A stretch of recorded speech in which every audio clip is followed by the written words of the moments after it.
안녕하십니까. 귀한 시간 내주셔서 참석해주신 모든 업계 종사자 동료분들께 진심으로 감사의 말씀드립니다. 저는 오늘 세션에 사회를 맡게 된 리스케일 코리아의 민경호라고 합니다. 오늘 여러분들께서는 저희들이 준비한 HPC와 R&D의 미래에 대해서 시간을 내주셔서 참석을 해주셨는데요. 저희는 오늘 세 가지 세션을 준비를 했습니다. 먼저 인텔에서 HPC 온 클라우드에 대한 내용을 좀 준비를 해주실 것 같고요. 그리고 SPK 잉크에서는 이런 HP 온 클라우드를 어떻게 잘 사용할지에 대해서 설명을 해주실 것 같고, 그리고 리스케일에서는 이런 여러 가지 플랫폼들을 어떻게 여러분들의 비즈니스 상황에 더 맞춰서 사용할 수 있을지에 대한 이야기를 드릴 예정입니다. 이 세 가지 세션을 통해서 여러분들께서는 이 1시간 동안 더 많은 비즈니스 아이디어를 얻으시고 조금 더 많은 HPC 활용도와 R&D 개선 의지, 그리고 개선 과제들을, 그리고 힌트들을 얻어가시는 시간이 되셨으면 좋겠습니다. 첫 번째 세션은 인텔에서 김춘식 매니저님께서 HPC in the Cloud라는 주제를 가지고 여러분들에게 최신 HPC 클라우드 추세를 말씀을 드릴 예정입니다.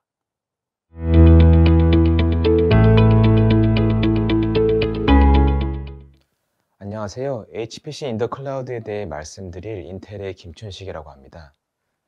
오늘은 클라우드 HPC에 대해서 설명을 드리고 인텔이 온프렘과 클라우드에서 HPC에 어떤 노력을 기울이고 있는지 간단히 말씀을 드리고자 합니다. 마지막으로 클라우드에서 고객들이 어떻게 HPC를 성공적으로 진행하고 있는지 사례를 말씀드리고 이번 세션을 마무리하도록 하겠습니다. 클라우드에서 HPC는 매년 글로벌하게 17% 정도 성장을 하고 있습니다. 그 이유는 많이 있겠지만 대표적으로는 다음과 같습니다. 온프렘 인프라는 주기적인 리프레시가 필요하고 확장이나 변경에 있어서도 많은 제약사항이 있습니다. 그리고 이런 리프레시나 확장, 변경 같은 것들이 대규모 투자도 필요하고 자원이 필요합니다. 아울러 급격하게 변화하는 시장에 대응하기 위해서 즉시 활용 가능한 신규 기술이라든지 하드웨어 등에 대한 접근성이 필요한데 이를 기반으로 신속하게 의사결정이 필요한 기업들이 많지만 온프렘에서는 그런 자유도가 떨어질 수밖에 없습니다. 이처럼 혁신의 신속화, 운영 효율이나 성능 최적화에 대한 필요성이 대두됨에 따라서 클라우드 HPC 시장이 급격하게 성장을 하고 있습니다. 보통 HPC 워크로드는 프로세싱 시간을 단축하기 위해서 여러 코어나 프로세서 그리고 컴퓨터에 분산하는 것을 말하는데요. HPC 워크로드에는 루슬리하게 커플링이 된 워크로드와 밀접하게 결합이 된 타이트 커플링이 된 워크로드로 크게 분류할 수 있습니다. 일반적으로 루스하게 커플링이 된 워크로드의 경우에는 태스크 패럴하는 경우가 많기 때문에 하나의 작업이 실패하더라도 나머지 작업은 영향을 받지 않고 이렇게 진행이 가능한 형태를 말합니다. 보통 금융이나 머신러닝, 제노믹스 같은 경우가 많이 해당이 되는데요. 이처럼 루스하게 커플링이 된 워크로드는 일반적으로 클라우드 환경에 보다 적합한 것으로 분류가 되고 있습니다. 반대로 타이트하게 커플링이 된 워크로드는 데이터 패러렐을 하기 때문에 하나의 작업이 실패하면 전체가 실패하는 경우가 많습니다. 그래서 일반적으로 데이터 공유가 가능하고 여러 인스턴스에서 단일 파일로 데이터 쓰기가 되는 경우가 많기 때문에 로우 레이턴시한 네트워킹이 필수적인 경우가 많습니다. 주로 웨더 모델링이나 CFD, MD 같은 경우가 여기에 해당이 됩니다. 클라우드의 장점은 아시는 바와 같이 무엇보다도 필요에 따라 버스팅이나 확장이 가능한 확장성과 필요에 따라 온디맨드 형태로 컴퓨팅 자원을 활용할 수 있어서 비용 절감이 장기적으로 가능하다는 것입니다. 그리고 온프렘에서는 신속하게 접근하기 어려운 다양한 인프라나 기술을 즉시에 활용할 수 있고 POC 등이 가능합니다. 그리고 무엇보다 기존에는 비용과 복잡도 등의 문제로 HPC가 필요하더라도 활용하지 못했던 다양한 기업들이 이제는 신속하게 클라우드를 활용해서 HPC에 적용을 할 수 있다는 것입니다. HPC 워크로드를 클라우드에 접목하기 위해서 다양한 제한점도 있을 수밖에 없습니다. 우선 비용의 경우에는 필요에 따라 간헐적으로 워크로드를 수행하는 것이 아니라면 장기간으로 지속적으로 사용해야 하는 경우에 워크로드가 사실 온프렘 인프라가 더 비용 효율적일 수 있습니다. 그러므로 클라우드 기반 HPC를 고려하실 때 충분히 HPC 워크로드를 어떤 식으로 활용할지, 어디에 활용하실지 고민해 보셔야 할 것입니다. 다음으로 온프렘 HPC 클러스터와 클라우드 간의 기능이 미스매치 될 수 있어서 HPC 워크로드가 사실 클라우드에서 동작을 하지 않는 경우가 있을 수 있습니다. 현재 주요 하이퍼스케일러가 고도 HPC형 기능이나 피처를 출시하고 있지만 온프렘에서 제공하는 커스터마이제이션이나 베어메탈에서 제공하는 자유도 정도를 제공할 수 없을 수 있기 때문에 충분한 검토가 필요합니다. 그리고 무엇보다 산업보안법 같은 다양한 보안 요건이나 컴플라이언스 등으로 인해서 클라우드로의 데이터 전송과 HPC 워크로드를 활용하는 데 제한이 있을 수 있습니다. 인텔은 온프렘뿐만 아니라 클라우드에서도 다양한 파트너와 함께 협업해서 고객의 HPC의 최적화 도움을 드리고 있습니다. 여러 CSP들과 협업을 해서 다양한 인텔 기반 HPC 최적화된 인스턴스뿐만 아니라 다양한 클라우드 기반 HPC 피처를 개발하고 있고, 이를 통해 많은 기업들이 클라우드에서도 HPC 워크로드를 손쉽게 운영할 수 있도록 많은 노력을 기울이고 있습니다. 인텔은 온프렘과 클라우드에서 HPC를 보다 제대로 활용할 수 있도록 다양한 컴퓨팅이나 스토리지, 네트워크, HPC에 필요한 소프트웨어 포트폴리오 등 다양한 필수 요소를 만족할 수 있도록 다방면의 포트폴리오를 보유하고 있습니다. 인텔은 HPC 워크로드의 최고의 성능을 제공할 수 있도록 설계된 가장 광범위한 아키텍처를 제공하고 있고, 패럴렐 스튜디오 X를 포함해서 HPC 환경에서 다양하게 활용할 수 있는 소프트웨어 포트폴리오를 제공하고 있습니다. 뿐만 아니라 파트너 얼라이언스들을 통해서 인텔 셀렉트 솔루션을 기반으로 고객이 손쉽게 HPC 워크로드를 배포할 수 있도록 도움을 드리고 있습니다. 클라우드에서 성공적인 HPC를 위해서는 단순히 컴퓨팅이나 네트워크, 스토리지뿐만 아니라 그를 지탱하는 다양한 툴과 프로세스, 그리고 오케스트레이션과 스케줄링이라든지 다양한 HPC 워크로드에 따라 필요한 기반이 되는 데이터 AI, IoT, 머신러닝과 같은 커팅 엣지 서비스의 활용이 필수적입니다. 인텔은 비단 온프렘뿐만 아니라 클라우드에서도 고객의 HPC의 최적화를 위해서 안시스나 알테아와 같은 ISP뿐만 아니라 CSP, OEM, ODM 등과 협업을 통해서 최적화를 진행을 하고 있습니다. 아울러 HPC에 활용되는 다양한 시스템과 소프트웨어뿐만 아니라 오픈소스 프레임워크나 텐서플로우 등의 다양한 AI 프레임워크, 그리고 말씀드린 대로 클라우드 사업자와 다양한 인스턴스와 HPC 기반 파스 등 피처를 협업하여 개발하고 최적화하고 있습니다. 예를 들어 대표적으로 말씀드릴 AWS의 경우는 지금 보시는 것이 HPC 워크로드에 활용할 수 있는 다양한 피처들입니다. 인텔은 아까 말씀드린 대로 AWS와의 협업을 통해서 HPC에 최적화된 다양한 인스턴스 스큐를 만들고 있고, 그리고 HPC를 제대로 활용하기 위한 피처를 공동 개발하고 있습니다. 뒤에서 보다 자세하게 설명을 드리겠지만 고객이 AWS에서 보다 손쉽게 HPC 워크로드를 수립하고 진행할 수 있도록 AWS와 인텔은 오픈소스 기반 클러스터 관리 툴인 패럴렐 클러스터를 개발을 하였습니다. 패럴렐 클러스터를 활용하면 고객은 AWS에서 보다 손쉽게 다양한 HPC 관련 피처를 활용할 수 있습니다. 예를 들어 AWS에서 제공하는 배치 작업을 위한 AWS 배치라든지 나이스 DCB라든지 아니면 병렬 파일 시스템을 위한 FSx4 러스터라든지, 그리고 인텔 MPI가 호환이 되고 노 레이턴시 기반으로 인스턴스 간 고속 통신을 지원하는 일라스틱 패브릭 어댑터 등 다양한 HPC 기능을 패럴렐 클러스터를 활용해서 손쉽게 구성하고 진행을 하실 수 있습니다. 인텔은 다양한 CSP들과 함께 고객이 필요로 하는 피처뿐만 아니라 인스턴스도 다방면으로 개발을 하고 있습니다. 고객의 니즈를 바탕으로 클라우드에서 HPC 워크로드를 보다 효율적으로 진행할 수 있도록 보시는 것처럼 다양한 인스턴스가 제공이 되고 있습니다. 인텔 셀렉트 솔루션은 데이터 센터나 통신 네트워크뿐만 아니라 고객이 필요하러 하는 다방면의 분야에 있어서 워크로드를 배포를 손쉽게 할 수 있도록 인텔이 보증하는 솔루션 포트폴리오를 말합니다. 인텔은 세계 유수의 하드웨어나 소프트웨어 벤더, ISV, SI 등 다양한 파트너 설과들과의 협업을 통해서 워크로드별 최적화된 구성과 검증이 된 솔루션을 제공을 하고 있는데요. 이를 통해 고객은 보다 손쉽고 빠르게 비즈니스에 필요한 워크로드나 솔루션의 배포가 가능한 것입니다.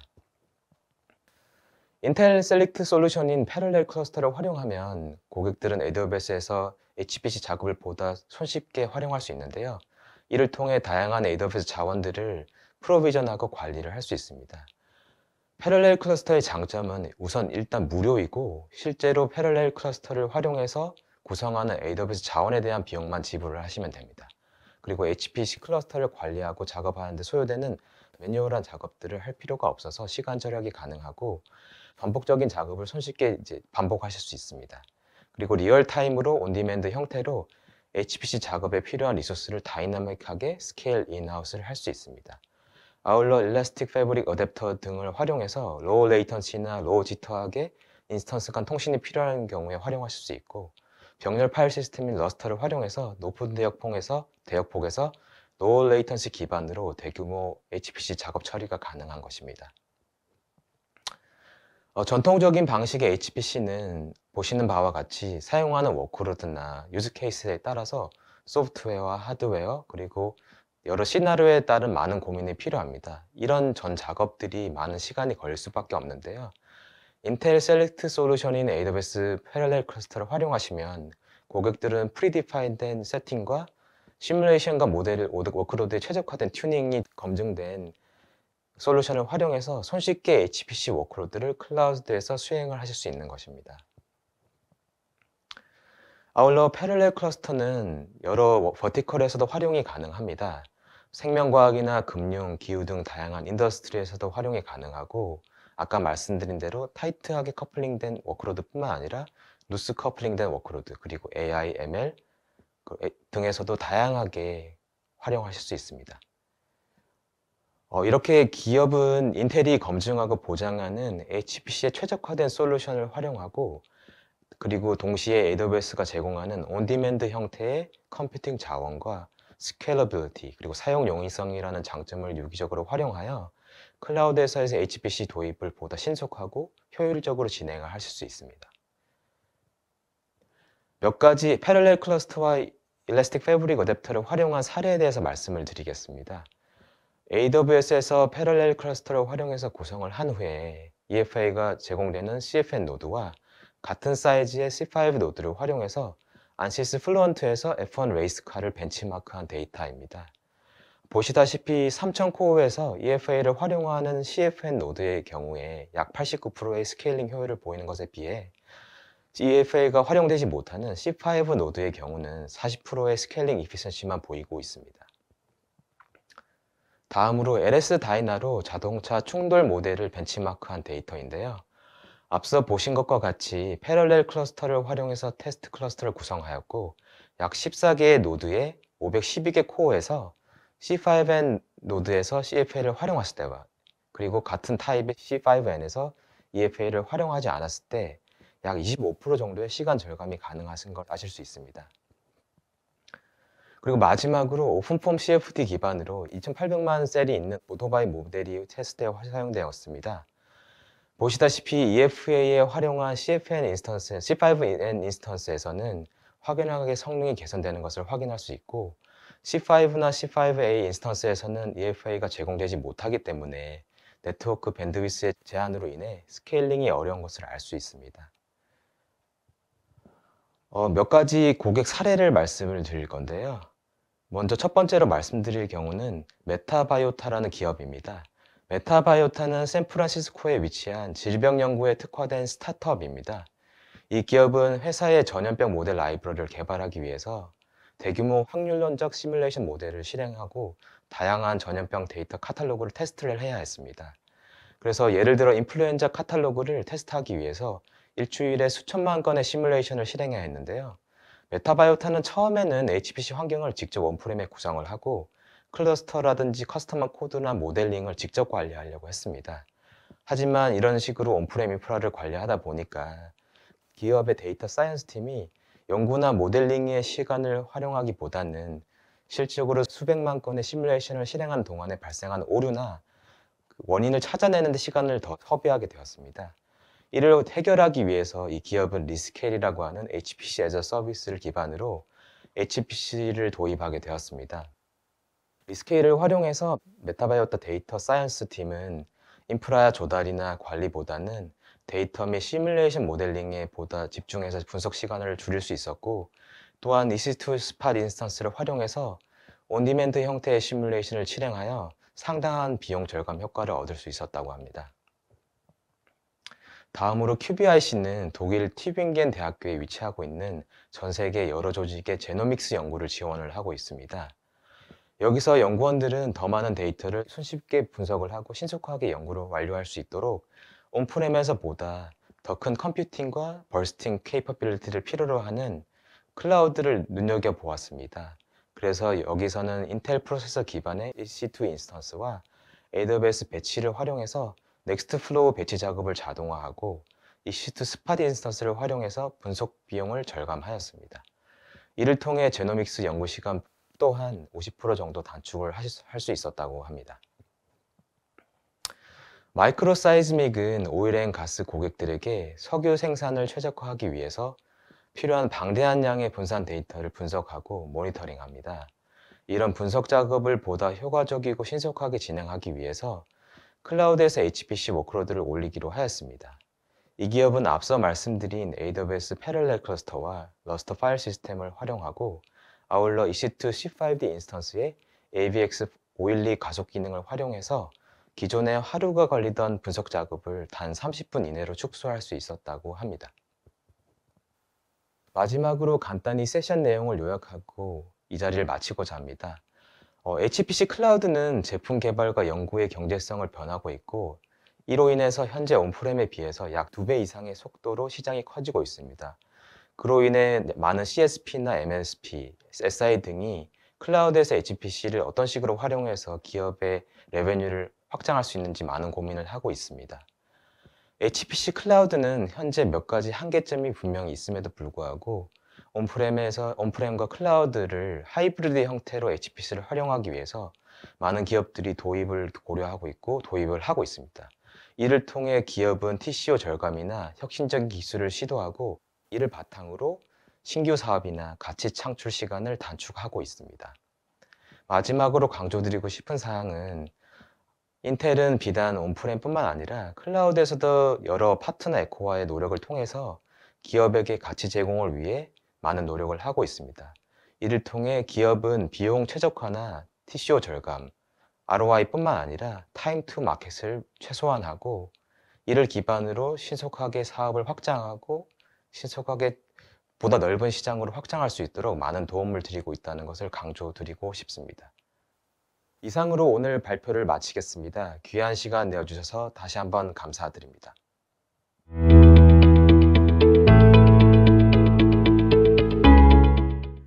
네, 인텔이 들려주시는 클라우드와 HPC 이야기 잘 들으셨는지 모르겠습니다.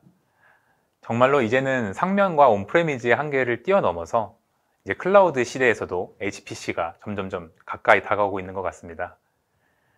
이제 두 번째 세션이 다가왔는데요. 두 번째 세션에서는 저희가 이런 HPC on 클라우드가 어떻게 더 발전할 수 있는지 그리고 어떻게 더 잘 사용할 수 있는지에 대해서 그 가능성을 좀 보여드리려고 합니다. 그래서 리스케일이라고 하는 플랫폼을 좀 소개를 해드릴 예정인데요. 소개해드릴 SPK 조중호 매니저를 소개해드리도록 하겠습니다. 네, 안녕하세요. SPK 잉크의 조중호입니다. 네, 간단하게 저희가 이 리스케일 플랫폼에 대해서 소개를 좀 드리고요. 이어서 SPK 잉크의 조중호 매니저님께서 저희들의 이 리스케일 플랫폼을 전체적인 시연 나누면서 관련된 내용들을 보실 수 있는 시간을 좀 갖도록 하겠습니다. 앞서서 인텔의 발표에서 보셨던 것과 같은 여러 가지 HPC 인스턴스들을 지금도 여러분들께서는 뭐 상면이라든지 서버 구매라든지 그리고 위에 소프트웨어를 설치한다든지 이런 복잡한 과정들이 없이도 사용할 수가 있습니다. 하지만 이런 것들이 있으려고 한다 그러면 여러분들은 그럼에도 불구하고 어느 정도의 공수가 들 수밖에 없는데요. 그것은 비록 클라우드 회사들이 여러 가지 서버들을 구비를 해놓고서는 그것을 정말 잘게 잘 인스턴스를 갖다 놓고 여러 가지 상태들을 구비를 해놓는다고 하더라도 아직도 여전히 여러분들 마음속에서 여러 가지 의문들이 있기 때문입니다. 보안은 어떡하지? 모니터링은 어떻게 하지? 이거 소프트웨어들에 대한 라이프 사이클 관리는 누가 해야 하지? 이런 것들은 여전히 여러분들의 숙제로 남아 있습니다. 그래서 HPC 인스턴스들은 갖춰져 있지만 여전히 우리 R&D나 실제 유저들이나 우리 그것을 관리하는 ICT 본부 같은 경우에서는 이런 것들을 직접 관리하는 Do it yourself 모드를 가져갈 수밖에 없습니다. 이러한 상황을 알고 있기 때문에 최근에 많은 소프트웨어 벤더 같은 경우에서는 실제로 자신들의 소프트웨어를 사용하는 고객들에게 최대한의 편의를 제공을 해드리기 위해서 자체적인 클라우드들을 출시를 하고 있습니다. 실례로 뭐 엔시스라든지 알테어라든지 지멘스, 키사이토와 같은 여러 가지 소프트웨어 벤더들이 자체적인 클라우드 소프트웨어들을 출시를 하고 있고요. 클라우드 AWS와 애저와 같은 클라우드 회사들과 함께 손을 잡고 그 위에서 즉시 소프트웨어들을 배포하고 소프트웨어 라이선스들을 연결하는 등 여러 가지 편의를 제공을 하고 있습니다. 다만 이런 클라우드들의 단점이 제가 감히 말씀드릴 수 있을지 잘 모르겠습니다만 단점이 있다고 한다 그러면 우리는 이 소프트웨어를 쓸 경우에서는 그 소프트웨어만을 위한 환경을 구축을 해야 된다는 점입니다. 예를 들면 A라는 소프트웨어를 위한 클라우드를 구축을 해야 한다면 우리는 한 가지 클라우드 소프트웨어 벤더와 한 가지 포탈만을 사용을 해야 됩니다. 그렇다면 우리가 B 소프트웨어를 쓰고 싶을 때는 어떻게 해야 될까요? 그럼 B 소프트웨어사의 클라우드를 구축을 해야 되겠죠. 하지만 HPC 클라우드를 사용할 때는 다른 선택지도 있습니다. 그것이 바로 리스케일 플랫폼입니다. 플랫폼이라는 것은 어떻게 보면은 위에 쌓여있는 미들웨어라고 볼 수도 있겠죠. 우리가 IT분들한테 익숙할 미들웨어라고 하는 개념은 어떻게 보면은 여러 가지 이기종들 간의 소프트웨어들을 연결을 해주고 사용자가 쓰기 쉽게 해주는 여러 가지 역할들을 했던 소프트웨어들을 지칭하고는 했는데요. 이런 것들이 역시나 클라우드 시대로 와서는 플랫폼 애저 서비스라는 이름으로 많이 바뀌기 시작을 했습니다. 그래서 여러분들이 익히 알고 계시는 여러 가지 플랫폼 애저 서비스들과 같이 HPC 시장에서도 이와 같은 플랫폼이 존재합니다. 거의 독보적인 시장을 차지하고 있는 것이 저희 리스케일 플랫폼인데요. 리스케일의 HPC 클라우드 플랫폼은 그럼 어떤 기능을 갖고 있을지 제가 간단하게 소개를 드리겠습니다.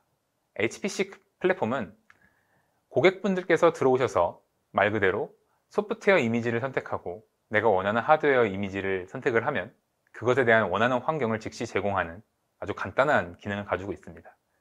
하지만 이 간단한 기능이 굉장히 파워풀할 수가 있다는 말씀을 드릴 수 있는 것이 아까 말씀드렸던 것처럼 만약 우리가 Do It Yourself 모델을 구축을 한다고 그러면 우리가 직접 소프트웨어 라이프 사이클을 관리를 해야 되고 그리고 그것을 위한 보안이라든지 로깅이라든지 모니터링이라든지 이런 모든 것들을 다 직접 해야겠죠.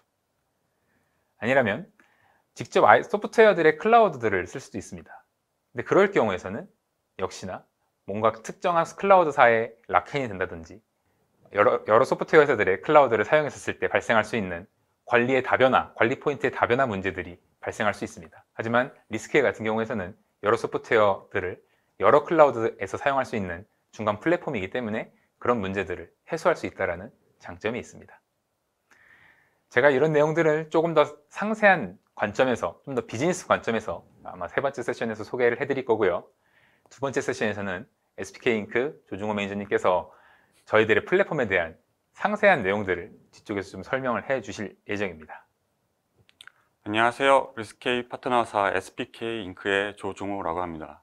지금부터 large scale star CCM 플러스 시뮬레이션 on 리스케일이라는 제목으로 스타 CCM 플러스에 대한 대규모 연산 데모를 보여드리도록 하겠습니다. 기본적으로 리스케일에 회원가입을 하고 로그인하게 되면 다음과 같이 작업을 설정할 수 있는 리스케일의 기본 화면이 나타나게 됩니다. 먼저 작업을 수행하기 전에 로컬 워크스테이션에서 지오메트리를 만들고 생성된 씬 파일을 리스케일 웹페이지에 업로드하는 데부터 시작하겠습니다.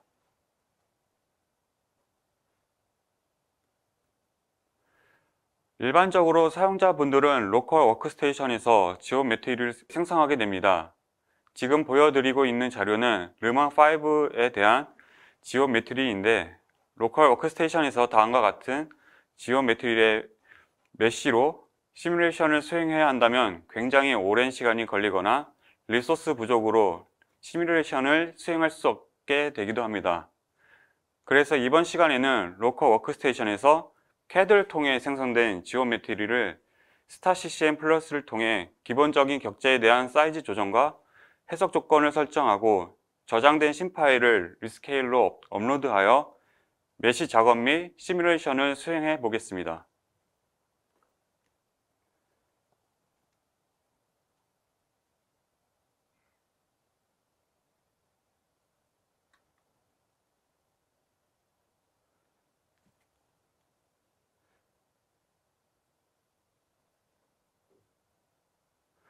리스케일에는 먼저 수행하고자 하는 시뮬레이션의 제목을 입력해야 하는데요. 다음과 같이 르망5 시뮬레이션이라고 입력하겠습니다.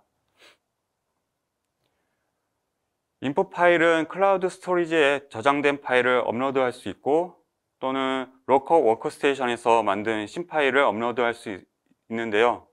본 데모에서는 로컬 워크스테이션에서 만든 메시 작업을 하지 않은 4,300만 개 정도의 메시 작업이 될 그리드 격자 0.1로 설정한 신 파일을 업로드해서 시뮬레이션을 수행하겠습니다.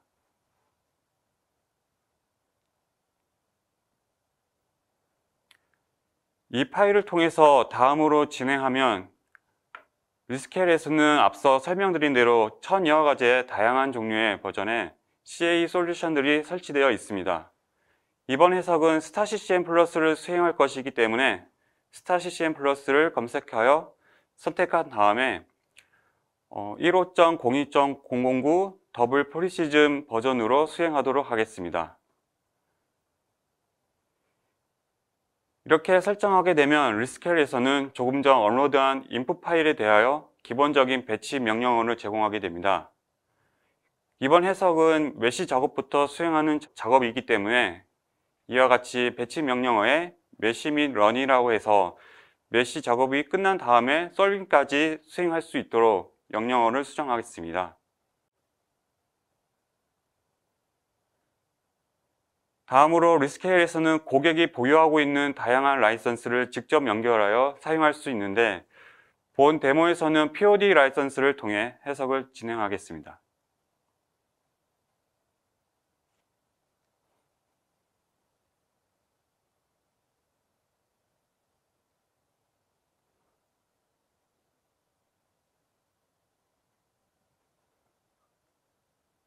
이와 같이 라이선스 정보까지 입력하셨으면 소프트웨어를 설정한 다음에 하드웨어를 설정하게 됩니다. 여기서 말하는 하드웨어란 리스케일에서 제공하고 있는 다양한 클라우드 상에서의 하드웨어로 보시면 됩니다. 보시다시피 성능과 용량, 용도에 따른 코어 타입이라고 부르는 다양한 인텔사의 CPU들이 있습니다. 이 중에서 이번 데모에서는 스타CCM 플러스에 가장 최적화되면서 가성비가 좋은 에메랄드라는 코어 타입을 사용하도록 하겠습니다. 이 코어 타입은 인텔 제온 플래티넘의 3GHz 스카이레이크 CPU로 이루어져 있고 코어당 메모리는 4GB, 각 인터커넥트는 25GBps의 속도로 되어 있습니다. 이렇게 코어 타입을 정했으면 메시 사이즈에 맞게 적절한 코어 수를 정해야 하는데 본 데모에서는 216개의 코어 수를 설정해 보겠습니다. 즉 원하는 대로 더 큰 문제라고 하면은 코어 수를 더 늘릴 수 있고 문제 사이즈가 작다면 코어 수를 줄여 문제에 따라서 코어 수를 조절해 해석할 수 있습니다. 216코어를 가지고 시뮬레이션 한다고 정한 다음에 다음으로 진행하겠습니다. 다음은 포스트 프로세싱 스크립트를 만약에 가지고 계신다면 여기에 포스트 프로세싱을 위한 스크립트를 등록하여 시뮬레이션이 끝난 후에 결과를 포스트 프로세싱까지 자동화해서 진행하실 수 있습니다. 마지막으로 업로드한 메시 작업이 없는 그 신 파일이 인풋 파일로 올라와 있고 해석 소프트웨어는 스타CCM 플러스 15.02.009 더블 프리시즌 버전, 그리고 마지막으로 하드웨어는 216코어의 에메랄드 타입으로 시뮬레이션을 수행하겠다는 내용이 요약되어 있습니다. 이와 같이 원하는 대로 작업이 진행되고 서브미트를 하게 되면 리스케일에 업로드한 인풋 파일에 대하여 검증을 하게 되고 스타팅 클러스터 부분에서 클라우드 벤더에 명령어를 보내게 되어 앞단에서 정한 216코어에 대한 HPC 클러스터를 생성하게 됩니다. 스타CCM 플러스가 설치된 상태에서 시뮬레이션을 수행하게 되는데요. 지금과 같이 스타팅 클러스터 부분에서는 약 5분에서 10분간의 시간이 소요되고 이 작업이 끝나게 되면 실제적인 스타CCM 플러스의 시뮬레이션이 몇 시부터 시작하게 됩니다.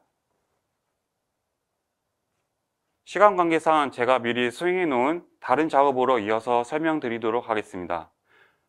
이와 같이 르망 5에 4300만여 개의 메시를 대하여 메시와 솔버를 한 방에 수행하는 동일한 명령어를 설정하였고요. 스테이터스 화면을 보시면 약 1시간째 작업이 수행되고 있는 것을 보실 수 있습니다.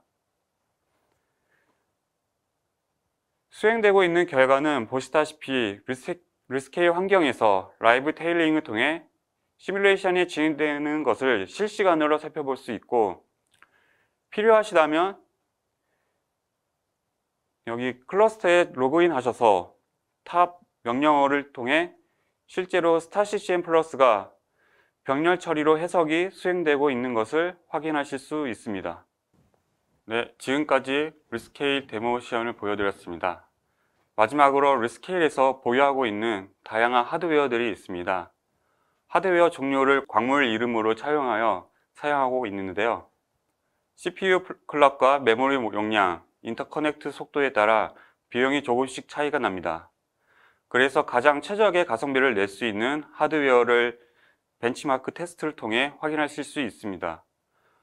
본 결과는 코어 수에 따라 조금 전 데모로 보여드린 르망5 모델에 1억 개 이상의 메시를 가지고 36개부터 864개까지의 코어 수를 스피드업으로 확인한 결과입니다.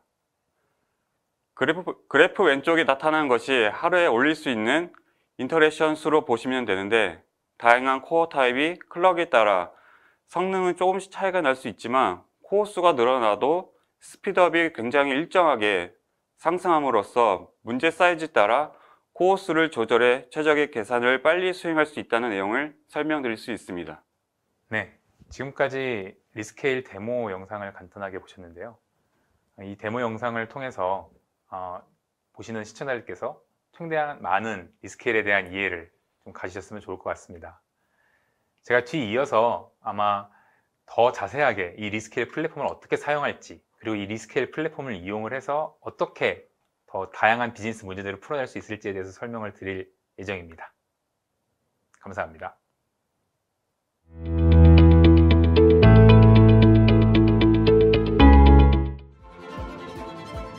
LS 일렉트릭은 일렉트리피케이션이라는 글로벌 패러다임의 대전환기에서 첨단 기술과 디지털 플랫폼 기반의 경쟁 전략을 수립하고 글로벌 확장뿐만 아니라 인공지능을 활용한 솔루션을 도입하고 있습니다.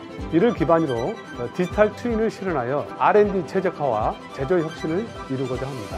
아직 구체적으로 말씀드릴 수는 없지만 리스케일을 통해 이 부분 또한 더 빠르고 수월하게, 그러면서 비용 효율적으로 구체화하고 있습니다. 궁극적으로 저희는 지금까지 해왔던 대로 향후에도 한국의 디지털 R&D, 즉 디지털 전환 혁신을 선도하며 세계 수준의, 그리고 세계를 리드하는 디지털 R&D 선두주자가 되고자 합니다.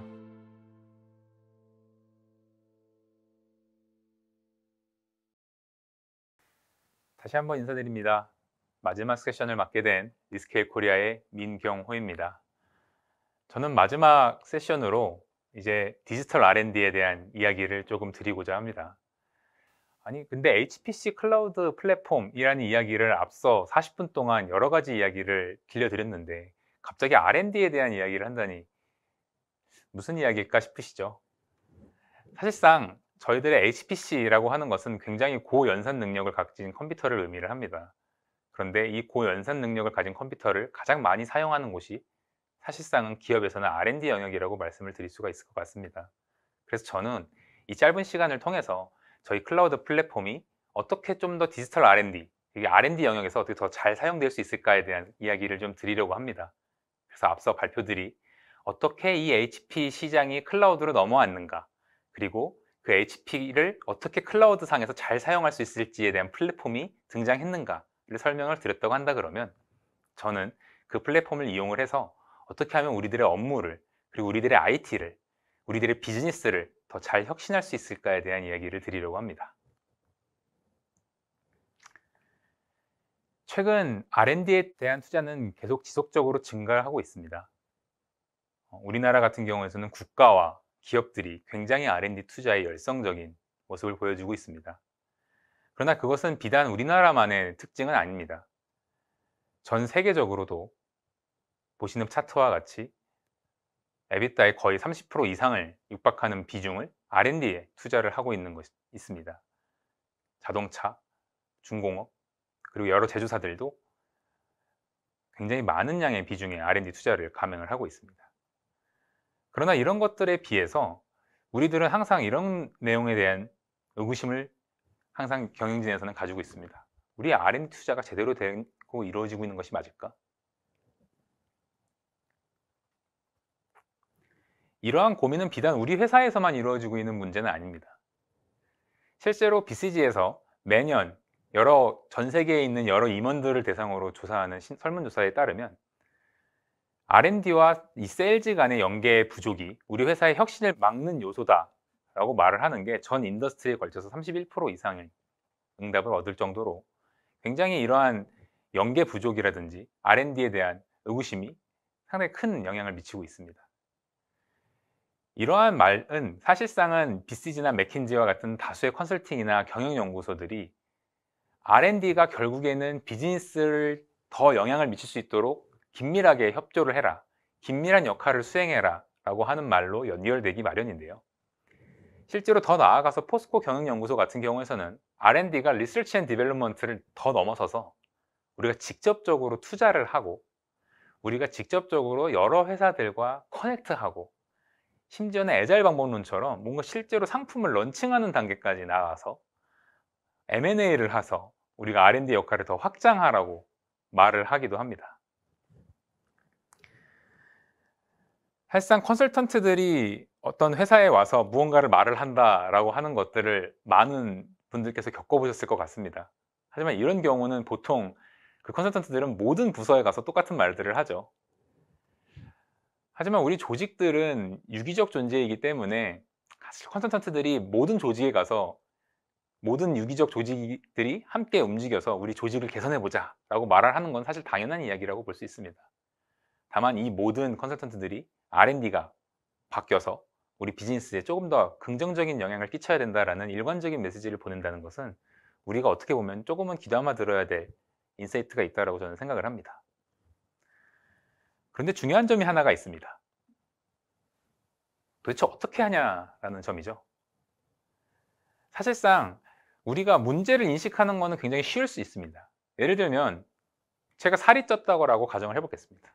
실제로 살이 쪘을 수도 있지만요. 살이 쪄 있을 수도 있겠지만 우리가 살이 찌는 경우에서는 상당히 문제라고 인식을 합니다. 왜냐하면 여러 가지 합병증이 올 수도 있고요. 건강에 안 좋다는 것은 자명한 사실이기 때문입니다. 근데 우리가 그것을 빼는 방법에 대해서는 다양한 방법이 있을 수 있습니다. 우리가 원푸드 다이어트를 해야 할까요? 헬스장을 가야 할까요? 우리가 어떠한 원인이나 문제에 대해서 인식하는 건 당연하지만 그것을 해내야 되는 방법에 대해서는 사람마다 각기 다른 방법을 가질 수 있고 그것은 당연하지만 어떻게 해야 할지 모를 수도 있습니다. 저는 오늘 참여해 주신 분들한테 어떠한 답이나 산출물을 드리려고 하는 것은 아니고요. 제가 오늘 드리고 싶은 이야기는 요 한 가지 장표에서 모든 이야기를 드릴 수 있을 것 같습니다. 제가 드리고 싶은 핵심적인 이야기는 앞서 저희가 30-40분의 시간을 들여서 말씀을 드렸던 이 수많은 디지털 혁신들이 이제는 R&D가 비즈니스와 얼라인 될 수 있도록 충분히 도움을 드릴 수 있도록 많이 진화가 되어 왔다는 점입니다. 어떻게 이 디지털라이제이션이 R&D가 비즈니스를 도울 수 있게 되었느냐, 이 점을 제가 조금씩 설명을 드릴 수 있도록 하겠습니다. 저희는 크게 세 가지라고 생각합니다. 왼쪽을 보시는 그림은 사실상 맥킨지 R&D 전략 모델이라고 하는 내용에서 제가 그림만 가져왔습니다. 이 글에는 사실상 굉장히 많은 내용들이 있었어요. 우리가 기업의 조직 전략이 이만큼이 있는데 그것에 대해서 우리가 R&D적으로 어떤 역량을 갖춰야 되고 그것들을 위해서 어떠한 우리가 어셋을 갖춰야 되고 이네일러가 있어야 되고 이런 내용들이 쭉 많이 있습니다만 저는 거기서 그냥 그림만 가져왔고요. 이 측면에서 디지털라이제이션이 사실상 1, 2, 3번으로 지원을 해드릴 수 있다고 생각을 합니다. 첫 번째는 타임 투 마켓 최적화입니다. 우리의 비즈니스 환경은 굉장히 많이 변화를 하고 있습니다. 그건 누구나 다 아시는 상황이죠. 때로는 거시경제가 빠르게 성장하기도 하고요. 빠르게 줄어들기도 합니다. 근데 이러한 상황에서 R&D도 역시나 빠르게 움직이라는 명령을 받고는 하시죠. 특히나 이런 것들은 수주 산업이나 중장비 산업일수록 굉장히 그 경직성이 더해지는데요. 예를 들면 조선업 같은 경우에서는 모든 배 만드는 스케줄이 정해져 있죠. 자동차 역시도 신제품이 나오는 스케줄이 정해져 있습니다. 반도체 역시도 나노 공정마다 나와야 되는 스케줄들이 정해져 있죠. 하지만 그렇다면 우리가 갖고 있는 캐퍼시티만큼만 돈을 벌라는 뜻일까요? 사실상 경영 환경은 그렇지 않죠. 우리는 더 많은 돈을 벌어야 하니까요. 그래서 조선소들은 더 스마트한 야드를 짓고 더 덱을 유연하게 사용하기를 원하고, 자동차들은 새로운 신사업으로 뛰어듭니다. 예를 들면 UAM 같은. 반도체는 어떤가요? MPW와 같은 새로운 시제품들을 만들어내고 그런 것들을 패밀리스트들한테 제안합니다. 이런 환경에서 R&D들은 새로운 특수선들을 연구할 수 있는 방법, UAM 같은 새로운 분야에 진출할 수 있는 연구, 그리고 새로운 MPW를 찍어낼 수 있는 새로운 파트너들과의 협업 등등 여러 가지 변화 요소들을 요구받습니다. 이러한 환경에서 R&D가 우리가 연구를 빨리 해야 될 수도 있고, 우리가 어떤 특수한 예산 상황에서 정말 효율적으로 일해야 될 수도 있습니다.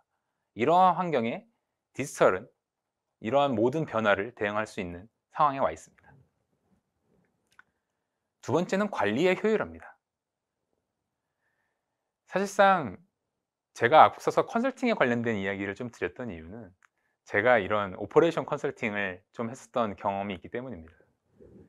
그 당시만 해도 이런 컨설팅들이 많이 나왔던 것 같아요. 경영진들이 IT 부서를 봤었을 때 우리가 비용을 잘 쓰고 있는가? 저는 그것을 보면서 그런 생각을 했습니다. 경영진들은 항상 블랙박스를 참지 못한다. 왜냐하면 우리가 경영을 해야 되니까. 근데 제가 그 프로젝트들을 하다 보면은 IT 입장에서도 답답합니다. 우린 정말 잘하고 있는데 이것을 어떻게 보증을 할 방법이 없다. R&D도 역시나 비슷한 상황에 놓여 있다고 저는 생각을 합니다. 우리 회사의 R&D는 어떻게 예산을 분배받습니까? 그리고 우리는 그것이 어떻게 효율적으로 움직이고 있다고 경영진과 소통하고 계십니까? 디지털은 역시나 이런 관리의 효율화를 지원하고 있습니다. 마지막은 협업의 강화입니다.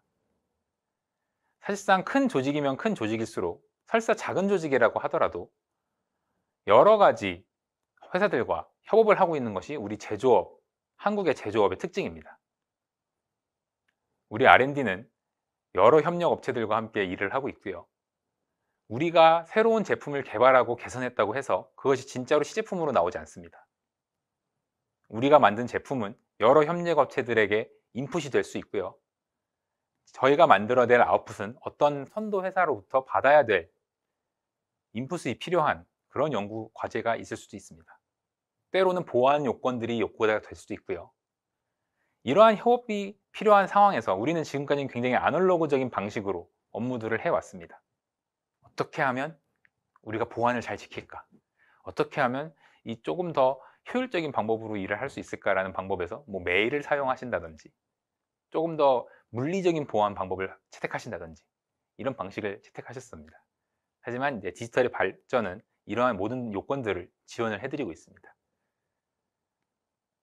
앞서서 제가 말씀드렸던 이 세 가지 내용에 대해서 뒤에서 살짝 국내 사례를 통해서 말씀을 드리도록 하겠습니다. 앞서서 저는 여러 가지 경영 환경의 변화에 대해서 우리 R&D가 조금 더 유연하게 변화를 해야 된다고 말씀을 드렸습니다. 그런 부분들은 사실상 이런 비용적인 측면, 비단 비용이라고 제가 이런 장표에는 말씀을 좀 드렸지만, 우리는 여러 가지 경영 환경에 있어서 어떨 때는 좀 빠르게 연구를, 어떨 때는 비용 효율적으로 연구를 할 수 있는 유연한 환경을 갖추는 된다는 것이 사실상 이 디지털라이제이션이 이네이블러로서 지원해 드릴 수 있는 영역입니다. 이것이 가능한 부분은 이런 저희들이 R&D에서 사용하고 있는 IT적인 리소스들의 특징입니다. 사실상 저희가 사용을 하고 있는 시뮬레이션 소프트웨어들은 라이선스가 어떻게 되어 있나요? 이 소프트웨어들은, 회사들은 우리가 이것들을 진짜 R&D를 하기 위해서 시제품을 만드는 것보다는 우리가 싸지만 그렇다고 너무나 싸게 팔 생각은 없습니다. 그렇기 때문에 우리가 연구를 하는 비용의 대다수는 소프트웨어 비용입니다. 그리고 많은 소프트웨어 회사들이 클라우드 시류에 맞춰서 여러 가지 라이선스 타입이나 코어 단위의 방식의 라이선스들을 출시를 하고 있습니다. 그래서 클라우드 시대가 왔을 때는 이런 것들을 조금 더 효율적으로 이용을 해서 우리가 정말로 많은 코어가 필요할 경우에서는 좀 라이선스 비용을 들이더라도 좀 컴퓨팅 파워를 많이 쓰더라도 우리가 빠르게 연구를 끝낼 수 있는 방법을 채택하기도 하고요. 우리가 어떨 때는 좀 예산이 타이트하게 운영될 때도 있습니다. 그럴 때는 그러한 방식의 IT 리소스를 사용할 수 있는 환경이 클라우드 시대에서는 이루어지고 있는 것이죠. 그래서 저희는 실제로 이러한 상황들을 전부 다 비교 분석해드리고 전달을 해드리고 있는 상황이 있습니다. 앞서 데모에서 이런 것들이 저희가 코어 타입이라고 부르는 인스턴스별로 비교되는 모습을 보셨을 겁니다. 두 번째는 관리 측면에서의 내용을 말씀을 드렸습니다. 연구원분들이 계실지 모르겠습니다. 아마 저희가 봤었을 때는 많이 들어와 계신 걸로 지금 확인을 할 수 있을 것 같습니다만 연구원분들에게는 좀 안 좋은 이야기일 수 있을 것 같습니다. 근데 앞서 말씀드렸던 것처럼 어떻게 보면은 경영진 입장에서는 R&D가 블랙박스인 것처럼 보일 수 있습니다. 이런 것들은 저희들 클라우드 플랫폼을 통해서 충분히 모니터링이 가능합니다.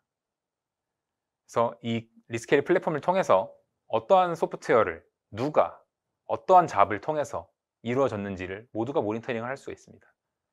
그래서 어떠한 팀이 어떠한 자원을 이용을 해서 어떠한 연구를 진행을 했는지가 전부 다 사실상 소명 가능하게 남는 것이죠.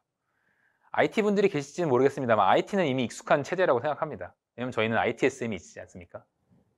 그런 것처럼 R&D도 R&D 서비스 매니지먼트가 가능한 시대인 거죠. 그래서 저희들 제품을 많이 사용하시는 고객분들께서는 저희들의 커스터머 석세스 엔지니어 분들 서비스도 같이 이용을 하고 계신데요.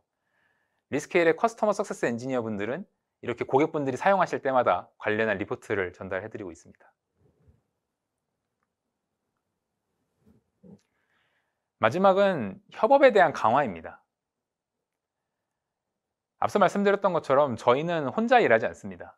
R&D는 내부에 있는 여러 팀과 일할 수도 있고요. 여러 협력 업체들과 일을 할 수도 있습니다. 우리들의 산출물은 굉장히 보안적으로 민감한 자료일 수도 있고요. 그것은 우리가 협력하는 회사들도 마찬가지일 겁니다. 그러면 이 모든 협력 업체가 다 믿고 맡길 수 있는 플랫폼은 무엇인가? 우리가 보안적으로 완벽한 플랫폼은 무엇인가 라는 생각을 해봤을 때 클라우드 플랫폼들이 좋은 대안이 될 수 있을 것입니다.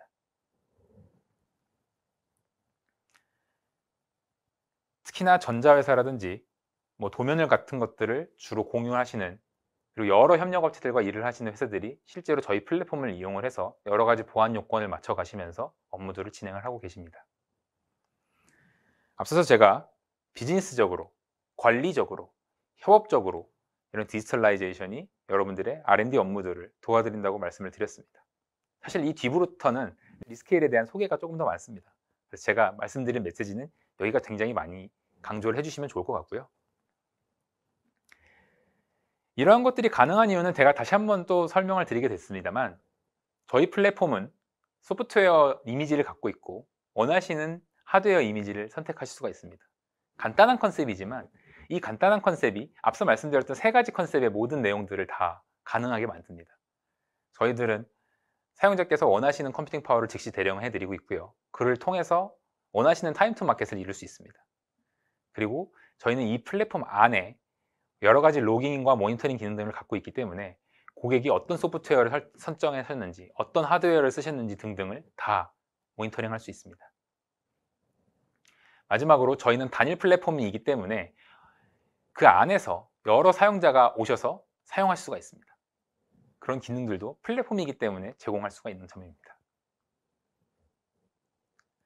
조금 더 저희 솔루션에 대한 자랑을 조금 더 드리면 마치 이제는 R&D에 계신 분들도 마치 현업에 계시는 분들이 SAP를 사용하는 것처럼 혹은 세일스포스를 사용하시는 것처럼 이제는 SaaS 형태의 업무를 하실 수가 있습니다. 우리도 이제 웹에서 URL만 쳐서 내가 하던 연구를 진행하실 수가 있는 거죠. 아까 저희가 데모에서는 배치 작업만 보여드렸습니다만 이제는 저희가 워크스테이션도 지원을 하고 있기 때문에 혹시나 설계 관련된 내용들을 좀 변경하실 거가 있다고 하시더라도 워크스테이션 환경을 충분히 받으실 수가 있고요. 혹시나 반도체 같은 걸 드로잉 하시거나 솔빙 하시는 분들께서도 워크스테이션 환경을 웹에서 받아보실 수가 있게 됩니다. GUI 환경을 받아보실 수가 있게 됩니다. 그리고 저희는 900개 이상의 소프트웨어를 제공을 하고 있고요. 이 소프트웨어 숫자는 굉장히 계속 늘어나고 있습니다. IT분들의 입장에서도 이 부분은 굉장히 큰 베네핏이 있습니다. 클라우드라는 것이 항상 그렇듯이 저희들은 라이프 사이클 관리를 따로 수행할 필요가 없으시겠죠. 우리가 R&D 부서께서 요구하시는 소프트웨어 버전들, 새로 나오는 기능들, 이런 것들을 언제 EOS 되지? 어떻게 구매하지? 어떻게 이것들을 다 관리하지? 이런 고민들을 하실 필요가 없습니다. 왜냐하면 R&D 분들께서 직접 리스케일에 컨택하셔서 관련된 소프트웨어 이미지를 설치하시면 될 거고요. 그리고 자업 단위로 떨어지기 때문에 그 이상의 관리를 하실 필요가 없으십니다. 그리고 저희들의 어드민 계정에서 어드민 포탈을 보시게 되시면 관련된 로깅, 모니터링, 보안 요소들이 모두 다 빌트인 되어 있기 때문에 그 이상의 별도의 커스터마이징을 하실 필요가 없습니다.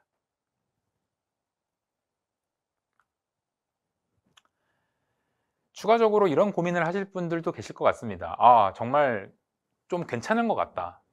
한번 SPC 클라우드 플랫폼 한번 써보고 싶다. 그런데 이미 저희가 보유하고 있는 서버가 굉장히 많다. 그리고 지금이 굉장히 연도 말이죠. 이걸 언제쯤 과제를 잡아서 한번 실행해 볼까? 이런 고민들 많이 하실 겁니다. 저희가 최근 제안을 해드리고 있는 큰 이니셔티브 중에 하나가 하이브리드 클라우드 개념입니다. 그래서 너무 걱정하지 않으셔도 됩니다. 저희는 이러한 것들을 충분히 많이 경험하고 있고 고객분들에게 실제로 제안하고 있고 현재 구축 중에 있습니다. 그렇기 때문에 현재 온프레미즈를 어떻게 한번 클라우드로 마이그레이션 해볼까라는 관점에 있어서도 저희가 많은 지원을 해드리고 있습니다. 그리고 실제로 저희 플랫폼에 있는 UI를 직접 사용을 하시기 때문에 익숙한 환경에서 충분하게 스무스하게 마이그레이션 할 수 있게 도와드리고 있습니다. 이 부분은 저에게 상담 요청 남겨주시면 상세하게 관련된 케이스와 방법론 설명해 드릴 수 있도록 하겠고요. 저희가 여러 레퍼런스들을 가지고 있기 때문에 너무 걱정하지 않으셔도 됩니다. 여기 있는 내용들은 저희가 마케팅 동의를 받은 고객들의 로고일 뿐이고요. 국내 사례들이나 이런 것들이 필요하시면 앞서 말씀드렸던 것처럼 상담 신청 남겨주시면 제가 끝까지 찾아가서 설명드리고 관련된 내용 소개해 드릴 수 있도록 하겠습니다. 제가 준비한 콘텐츠는 여기까지입니다. 그리고 저희 인텔과 SPK 잉크와 리스케일이 준비한 콘텐츠도 여기까지입니다. 지난 1시간 동안 집중해서 들으셨는지 잘 모르겠습니다. 근데 사실상 알아두셔야 될 거는 하나입니다. 시대는 바뀌고 있습니다. HPC를 사용한다는 것은 더 이상 슈퍼컴퓨터를 정말 거대한 데이터 센터에서 놓고서는 많은 운영 인력들이 필요한 그러한 IT 자원이 아니라는 시대가 되었고요. 이제는 정말 1명, 2명 있는 그룹도 HPC를 사용할 수 있는 시대가 되었습니다. 클라우드 시대가 되었습니다. 그렇기 때문에 망설임 없이 여러분들도 우리 슈퍼컴퓨터를 사용할 수 있는 그런 시도를 해보셨으면 좋겠습니다. 이상 웨비나 참석해 주셔서 대단히 감사드리고요.